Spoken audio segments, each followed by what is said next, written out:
Are you caring for a loved one with dementia? You don't have to figure this out all on your own. Welcome to Truth, Lies, and Alzheimer's, the show that helps you reimagine a new relationship with your loved one, a relationship a little more free of stress and anxiety. Join host Lisa Skinner and her 30-plus years of experience as she guides you on a new path to a better relationship with those you care for. Here's Lisa. Welcome back, everybody, to the Truth, Lies, and Alzheimer's show. I'm Lisa Skinner, your host, and I bet that a lot of you out there are not even aware that there are common physical signs of dementia. So this is what I'm sharing with you today because I want you to be aware that there are physical signs of dementia in addition to cognitive symptoms, signs, behaviors, et cetera, et cetera. So I thought this would be a really fun thing to share because I know a lot of people are not aware that sometimes people suffer from physical impairments as well as cognitive impairments.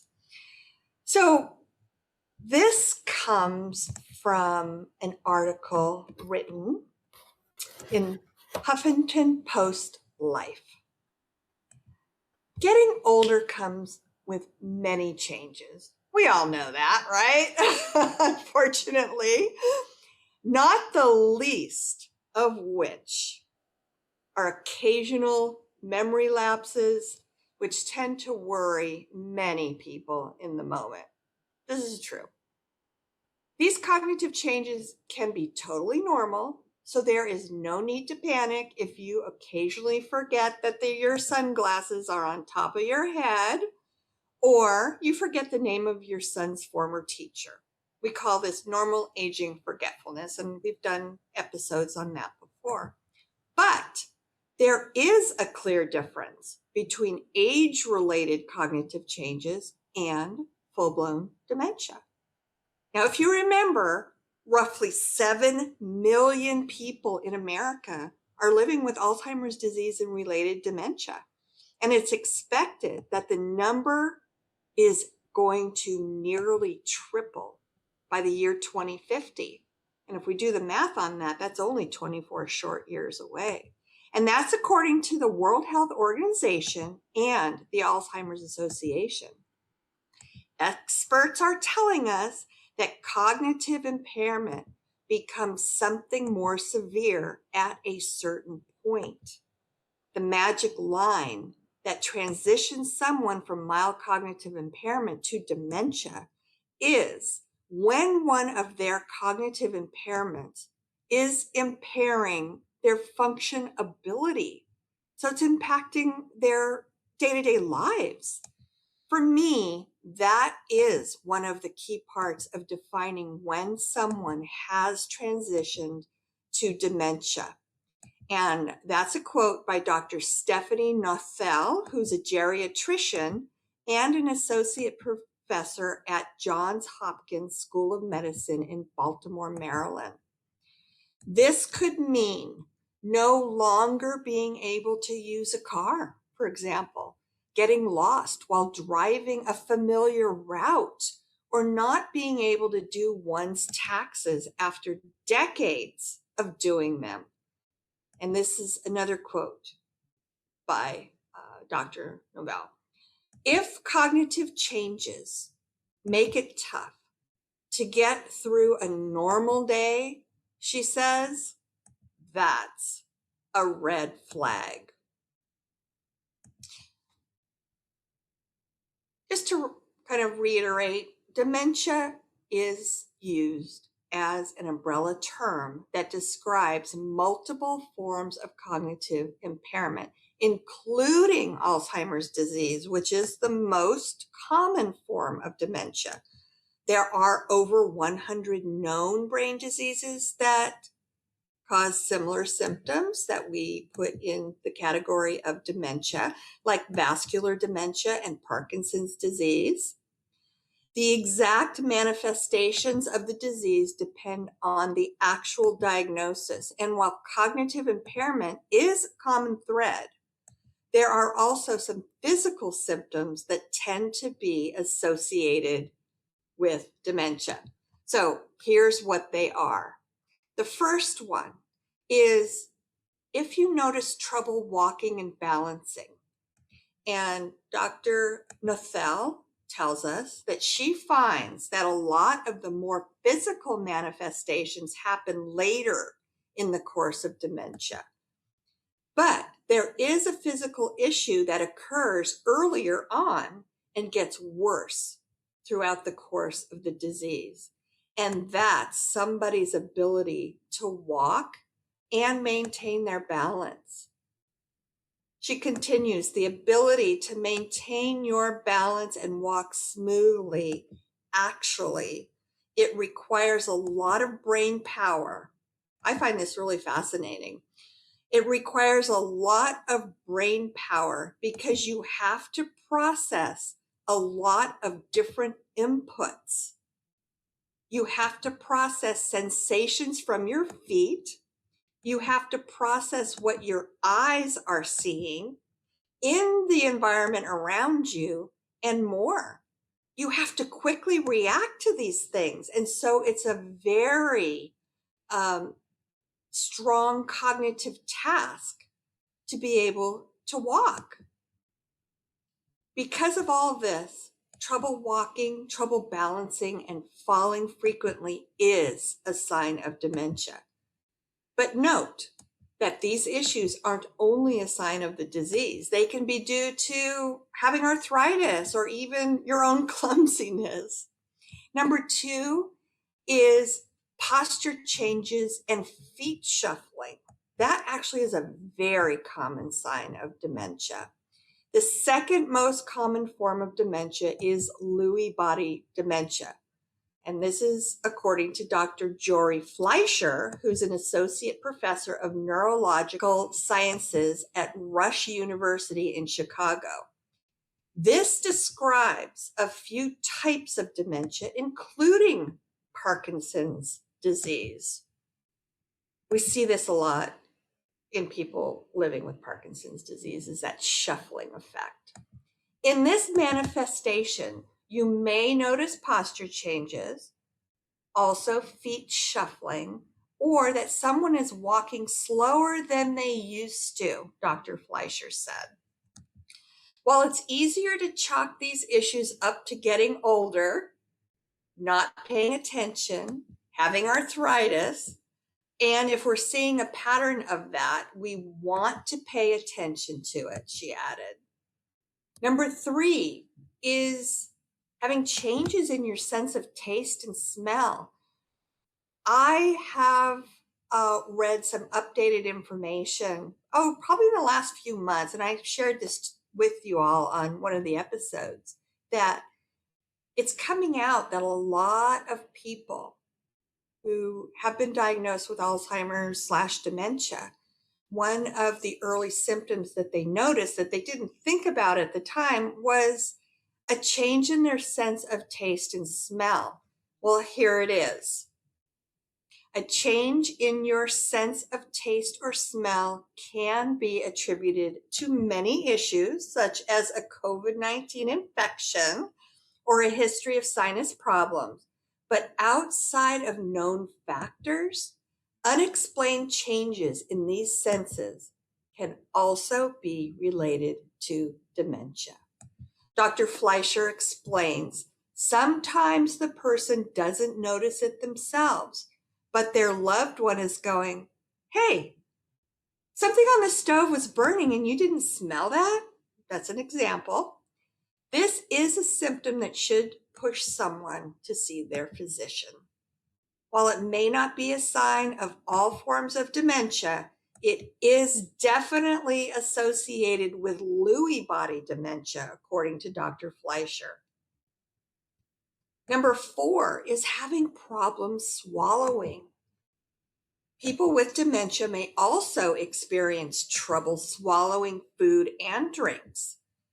So what Dr. Nathel tells us is that people can be eating or drinking and things will have a tendency to accidentally go down the wrong pipe. In other words, the food actually ends up going into our lungs versus going into our stomachs, and that is not supposed to happen. Now, saliva helps us swallow food and drinks, and our mouths are full of bacteria, she said. While some of the bacteria is good bacteria, some of it is not so good. Like bacteria that comes from cavities in our mouth and gum disease.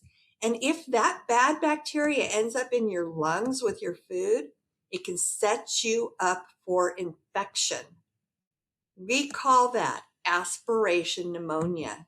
And that is the very reason why pneumonia is relatively common in the latter part of dementia, says Dr. Nathel. And I can tell you from personal experience that it is also one of the most common means of end of life for people living with dementia. I want to tell you that my mother passed away from aspiration pneumonia. She had a feeding tube. She couldn't swallow at all. And even though she had a feeding tube and we fed her formula through that feeding tube that was attached directly to her stomach, just from her swallowing her own saliva, it went into her lungs and the bacteria became infected. And the doctor told us that the more she developed aspiration pneumonia, the more resistant it would become to antibiotics.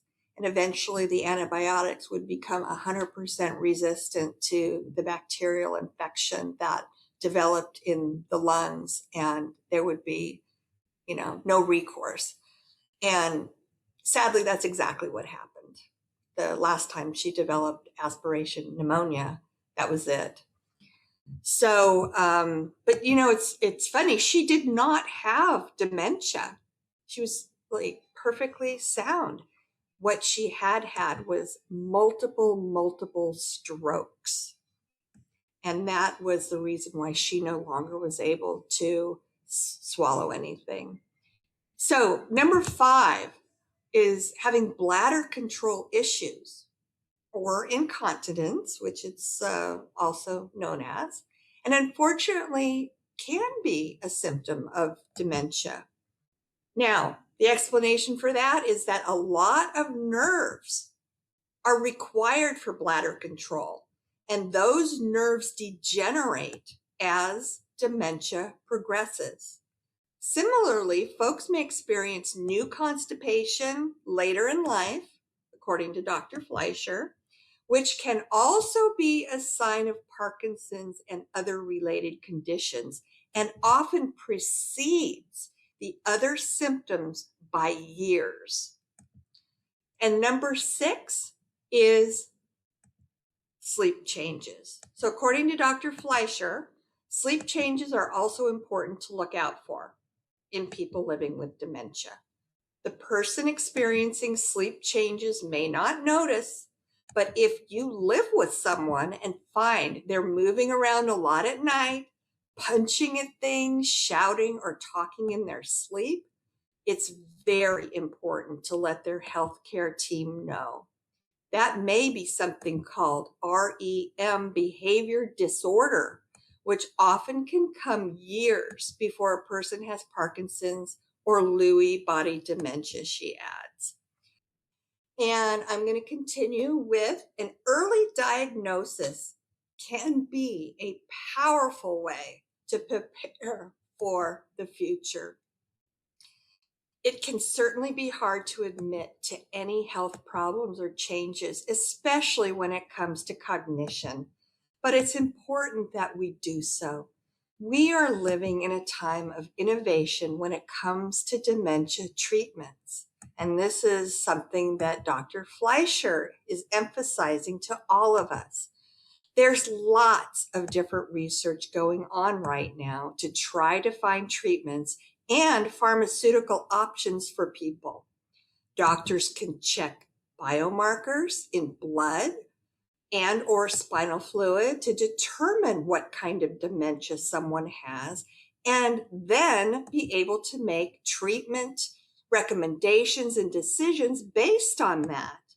So no matter what, it's best to start treatments or interventions the earlier as early as possible on the course of these diseases. Now, that is something that both Dr. Nathel and Dr. Fleischer want everybody to be clear about. The treatments now are not a cure, but we know now that they can help with disease management.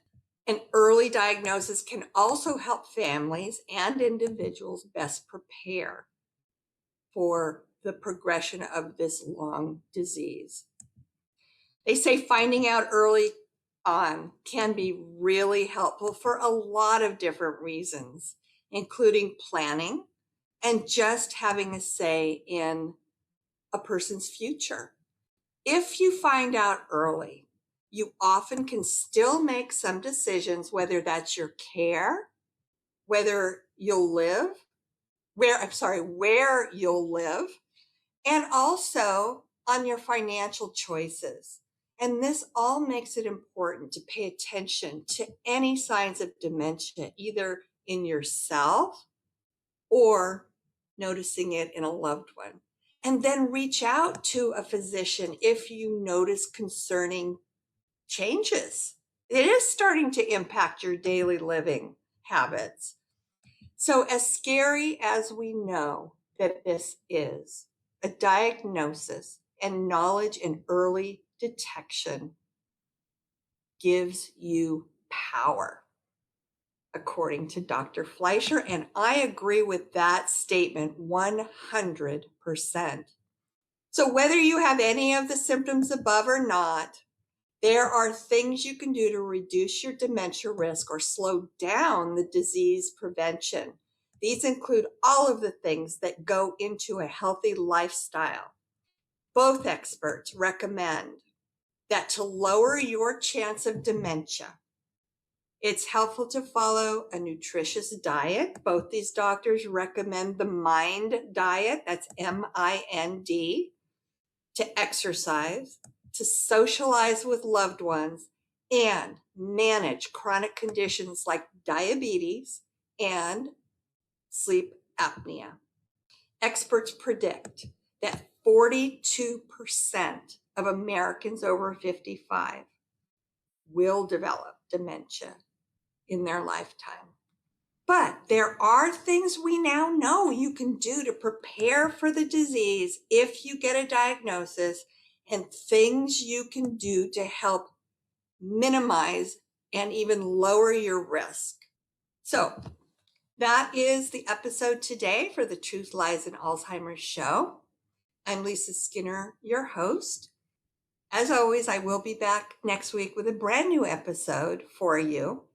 And the citation for the information I presented to you today will be in the show notes for you if you want to refer to it. And as always, I hope you all have a fantastic rest of your week, that you stay happy and healthy. And until then, au revoir for now. Thank you for listening to Truth, Lies, and Alzheimer's. We hope you found something in today's episode that helps. We understand that caring for a loved one with dementia can be the challenge of a lifetime, but you don't have to do it alone. If you're ready for exclusive access to even more great content and resources, head on over to Facebook and join Lisa's Minding Dementia Support Group. We're a community of like-minded caregivers, and we're here to help.